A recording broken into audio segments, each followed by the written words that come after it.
இப்போ நம்ம முதல்ல இந்த எருக்கஞ்செடியை தான் அந்த சுற்றி பாத்தி அமைத்திருக்கிறோம் இல்லையா, அதை நம்ம போட போகிறோம்.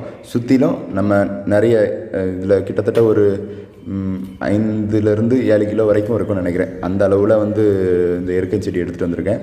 இதை நல்லா சுற்றிலும் பரப்பி விடணும். மரத்தை சுற்றிலும் நம்ம பறித்து வச்சுருக்க குழியில் ஃபுல்லாகவே வெளியே தெரிகிற மாதிரியே நல்லா ஃபுல்லாகவே நம்ம பரப்பி வச்சுட்டோன்னா நல்லாயிருக்கும். ரொம்ப எளிதாகவும் இருக்கும். இதை நம்ம ஈஸியாக செஞ்சுக்கலாம். எருக்கஞ்செடி நிறையவே நமக்கு கிடைக்கும். ஒரு பாலோடு இருக்கும். அந்த பால் தன்மை எதுக்கு அப்படின்னு சொன்னோன்னா நல்ல எரிப்புத்தன்மை. இந்த எரிப்புத்தன்மை எதுக்குன்னா மரங்களுக்கு நோய்கள் வராமல் இது பார்த்துக்கிடும். மரங்களுக்கு இந்த வண்டுகள், அதுக்கப்புறம் வேர்கள் பக்கத்தில் வர்ற எந்த ஒரு நோய்களும் இந்த எருக்கஞ்செடி போடுறதுனால வராது. இதை சுற்றி போடுறதுனால கீழே மண்ணுக்கும் நல்ல குளிர்மையாக இருக்கும். இதனால் மண்புழு நல்ல உற்பத்தி ஆகும். மண்புழு எப்போவுமே சுற்றிலும் இந்த வேர்கள்